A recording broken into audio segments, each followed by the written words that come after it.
Então, pessoal, dando continuidade aqui à nossa videoaula sobre a Revolução Industrial, a gente vai falar, então, a gente estava falando, né, sobre o pioneirismo inglês, né, ou seja, por que a Inglaterra ela foi o primeiro país europeu a se industrializar, né? Então, a gente falou aí sobre a lei dos cercamentos, né, que foi importante porque disponibilizou, né, a mão de obra que era extremamente necessária, né, nas grandes cidades, né, nas grandes indústrias que estavam se formando, né, porque a população que foi expulsa das terras aí pela lei dos cercamentos, ela teve que, né, foi forçada a migrar para as grandes cidades, né, mas a gente teve também outros fatores que também contribuíram para esse pioneirismo inglês, tá?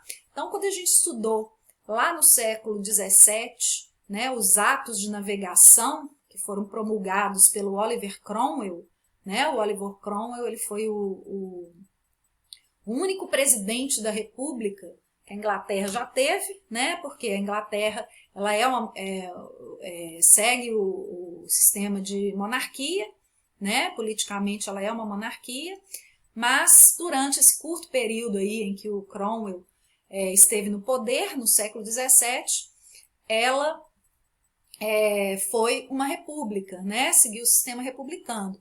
E o Cromwell, né, ele promulga, então, esses atos de navegação que determinava que todas as mercadorias inglesas elas só poderiam ser transportadas e comercializadas por navios ingleses, né? Então, isso aí acabou gerando um grande acúmulo de capitais para a burguesia inglesa, né? Sobretudo a burguesia ligada à indústria naval, né? Outro fator, né, que a gente não pode desconsiderar quando a gente fala nesse acúmulo de capitais, né, é a questão da pirataria, né? A gente sabe que os piratas ingleses eles foram famosos aí no mundo inteiro, né? Porque a pirataria, na verdade, ela era financiada pela coroa inglesa, né? Ou seja, e o que eu chamo de pirataria aí nessa época, né? A pirataria nada mais era do que a pilhagem, né, de mercadorias que era feita nos navios inimigos, né? Então o pirata ele agia, né? Ele roubava essas mercadorias com a autorização da coroa inglesa, né? Então, isso aí também foi um fator fundamental, né, que contribuiu para esse acúmulo de capitais que foi extremamente, né, fundamental e necessário para a montagem aí do parque industrial inglês no século XVIII, tá? Outro fator também muito importante, né, foram as grandes reservas de carvão, mineral e ferro, que eram as principais matérias-primas utilizadas na industrialização aí nesses primeiros tempos. Então, acho que a gente pode falar então agora, né, sobre as consequências da Revolução Industrial, né? A gente viu que o que eu chamo de Revolução Industrial, na verdade, foram as consequências, né, dessa mudança no processo de produção de mercadorias. Tá? Então, quais foram essas consequências? Né? A gente teve consequências positivas, né? Mas teve muitas consequências negativas também. Então, uma das coisas aí que chama muita atenção, né? Quando a gente faz uma pesquisa no Google, por exemplo, né? Se você colocar lá Revolução Industrial, século XVIII, fábrica, século XVIII, né? A maior parte das imagens que vão aparecer, né, são imagens como essa que eu coloquei aqui na apresentação para vocês, né, que mostram as fábricas, né, e toda essa fumaça, né, que era despejada aí no meio ambiente. Isso acontecia por quê?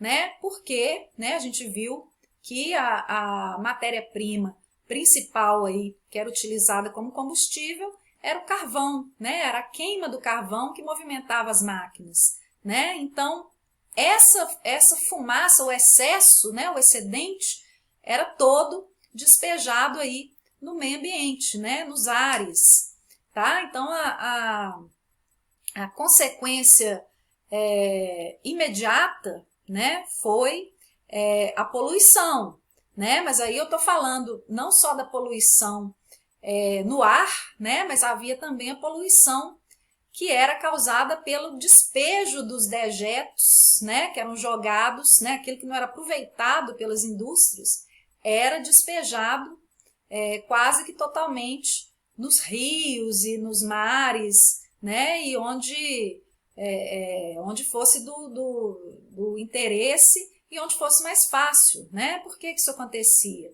Porque naquela época não havia uma legislação que proibisse esse tipo de fábrica, né? Hoje qualquer indústria, né, que cause qualquer tipo de dano, né, que esteja fora da legislação, essa indústria ela é punida severamente, né? Mas na época, né, não havia ainda nenhum tipo de estudo que comprovasse os malefícios que isso poderia causar, né, na saúde das pessoas, né, nem a curto nem a longo prazo. Então, tudo que não era aproveitado pelas fábricas era despejado no meio ambiente, né? Mas como eu disse, a gente teve também mudanças positivas, né? Como a invenção dos meios de transporte também movidos a vapor, né? Aqui você tem imagem, né, de um trem a vapor, né, que é conhecido também como Maria Fumaça, né? Você teve também os navios movidos a vapor, né, que tornaram o transporte tanto de mercadorias quanto de indivíduos, né, de um lugar para o outro, facilitaram, né, e tornaram mais rápido esse transporte, né? Mas a gente pode falar que para o trabalhador, né, as mudanças elas foram muito mais negativas do que positivas, né? Porque as mudanças na forma de trabalhar, né, elas afetaram não só o trabalhador em si, né, mas todas as pessoas que conviviam, né, com esse trabalhador e o próprio ambiente ao redor desse trabalhador, tá? Então aqui nessa charge, né, por exemplo, essa charge ela faz uma crítica, né, aquele processo que eu expliquei no outro vídeo de alienação do trabalhador, quando ele fala aqui, ó, vou me aposentar amanhã e sabe o que eu vou fazer? Andar até o fim dessa linha de montagem e descobrir o que estou fazendo há 30 anos, né? Ou seja, o trabalhador ele passava aí o dia inteiro, né, executando um único tipo de trabalho, né? Então aquilo se tornava algo extremamente monótono, né, para o trabalhador. Ele ficava o dia inteiro, né, fazendo o mesmo processo, né? Muitas vezes gerava até problemas de saúde, né? Hoje a gente tem uma doença que se chama LER, né? que é a abreviação de lesão por esforço repetitivo, né? Que é muito comum nas pessoas que trabalham, né, executando um tipo de trabalho só com as mãos, né? Isso é muito comum para quem trabalha com computador, né? Tá sempre mexendo, né? E causando um deslocamento de um único músculo do corpo, né? Então esse é só um exemplo, né, de como que esse tipo de processo é extremamente prejudicial ao trabalhador.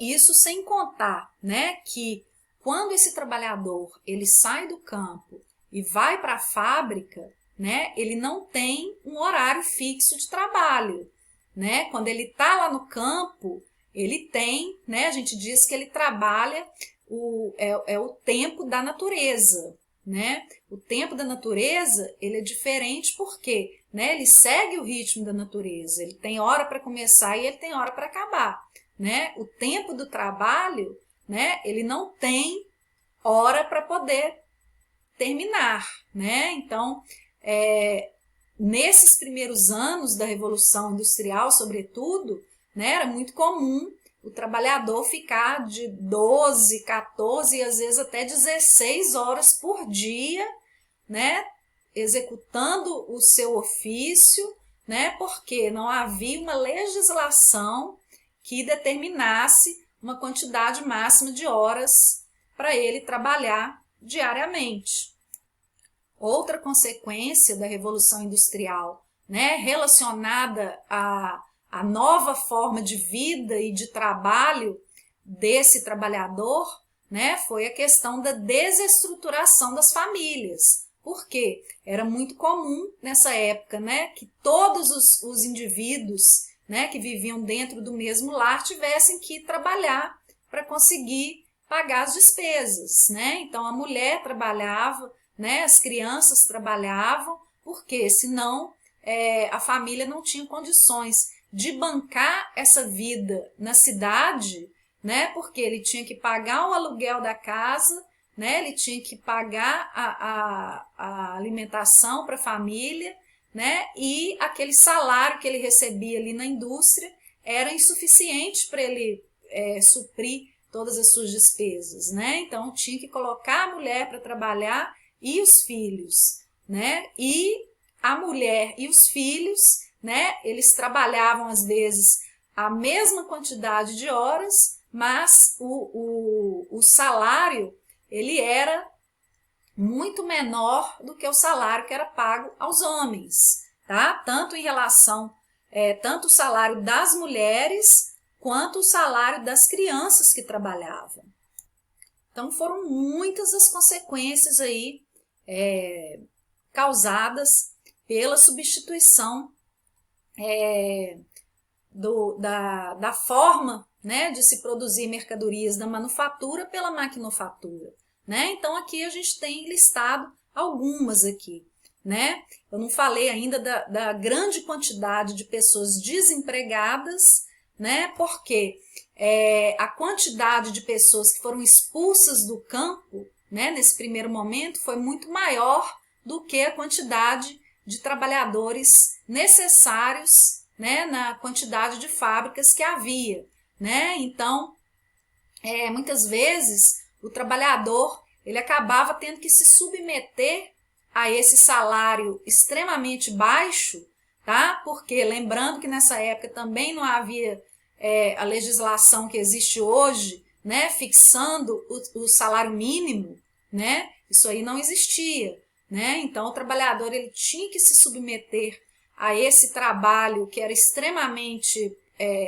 precário, né? Porque o salário era baixo, né? As condições de trabalho não eram adequadas, né? Então era muito comum, né, as pessoas acabarem adoecendo, né? Porque as condições das fábricas, a maior parte eram extremamente insalubres, né? Não havia ventilação, né? Não havia limpeza adequada, né? Não havia pausa para o trabalhador se alimentar, né? E ele acabava se submetendo a essas condições porque ele não tinha escolha.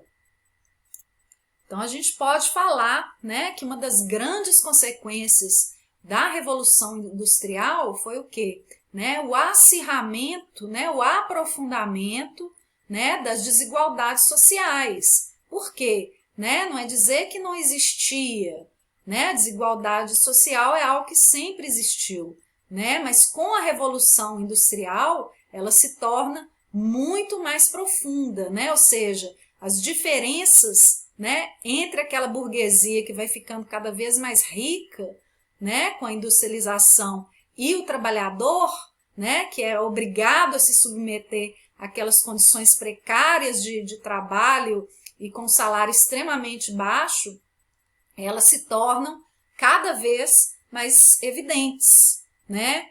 Então, a Revolução Industrial, né, a gente pode afirmar que para o trabalhador ela se torna, né, ela tem consequências muito mais negativas do que positivas. Bem, esse assunto ele não se esgota aqui, né? A gente ainda tem muito que falar sobre a Revolução Industrial, né? Eu vou postar ainda alguns vídeos para vocês,